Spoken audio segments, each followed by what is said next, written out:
You are creating a monochromatic self-portrait. Well, what does monochromatic mean? Mono means one. Chroma essentially means color. It actually means the intensity of a color.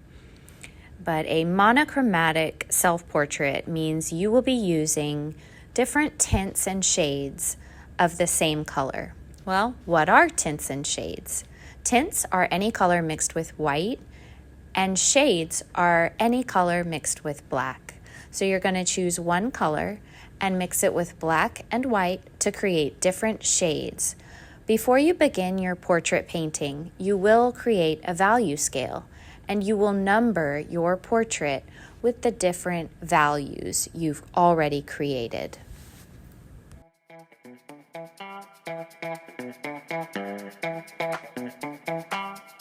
And then you will paint it using acrylic paint.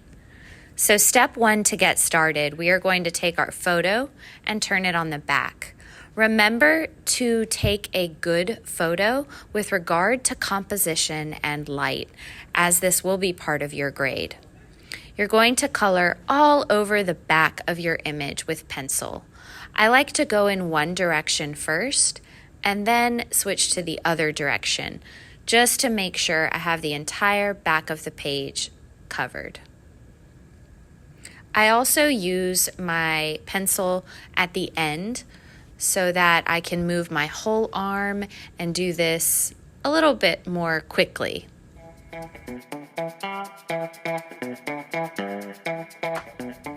Once the back of your image is covered with pencil, you will place your image on top of your canvas.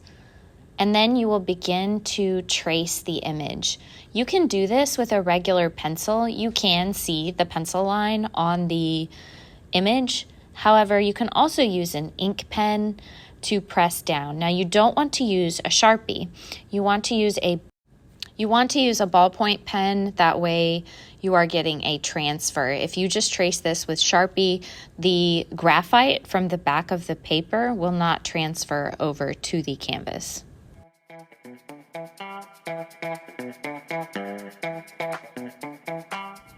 Once your transfer is complete, you're going to choose your one color. I've chosen purple here, and a black for your shading and a white for your tints.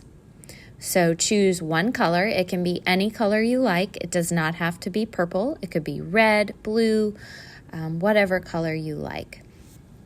You could use yellow, black and white. You could use green, black and white. You can use blue, black and white. Monochromatic just means tints and shades of the same color. I also am pointing here with the back of my paintbrush, which you'll notice has white paint on it.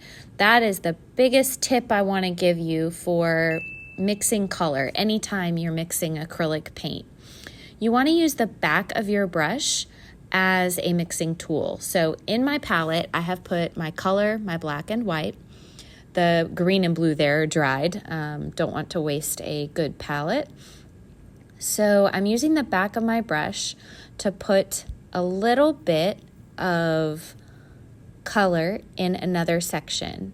I'm wiping it clean, picking up a little bit of black. Black is a very strong color. It does not take much to overtake your mono color that you've chosen.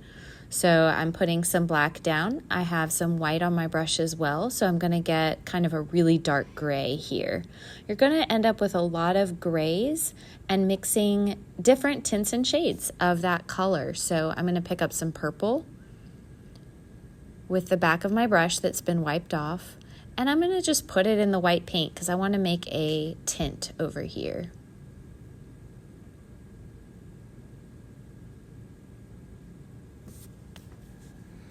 I am speeding up the video here, but you can see I'm making a lighter tint, my first shade over here. And then I'm gonna make a slightly darker shade by adding a lot of purple with just a little bit of black. And you have to mix this for a while. I had to mix that a lot before it came together. So don't give up. Make sure you keep mixing. It is a lot of work to create all of these tints and shades. You want to have at least 5 different tints and shades, but you can have more. Then you're going to draw your value scale. It's just 2 lines with a ruler and some rectangles, and I have numbered them here 1 through 5. I put my lightest color on number 1 and my darkest on number 5. And then I am going to label my image. So I have my photograph here, and I'm just looking in terms of light and dark areas. So I see a lot of midtones. I definitely see where my 5s are going to be, so I'd go ahead and start there. Label all my 5s, all my 1s, and then I make some decisions about what I want to put in between. Notice I said make some decisions. I do want you to have your own artistic voice, and I don't always want to tell you exactly, what color to use here or there. I never want you to follow my instructions so much that you don't like your painting. You should like your own artwork. So I'm just labeling here. I did notice that I would like to have 3 more tints and shades. So I actually went back to my tints and shades sheet, and I used it, as my practice area for my tints and shades, which is what I want you to do.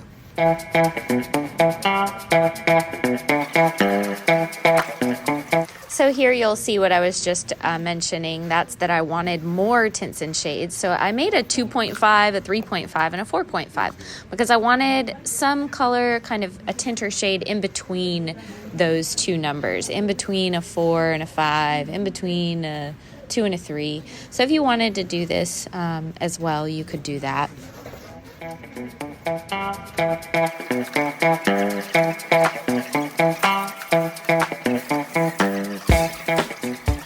Now finally it's time to paint the image. I chose not to draw all the numbers on my image because I just didn't want them to be on my canvas. You can do that if you'd like. Acrylic paint is very thick. Ours is a student grade paint, so it may take a couple of layers to get the opacity that you're wanting, and you may see some of your numbers if you write on the canvas through the paint, and we don't want that to be seen at the end result. So I chose not to write any numbers on mine, and I'm beginning with my darkest shades first. You don't have to do this. You can start wherever you like and complete your monochromatic self-portrait. I hope you enjoy.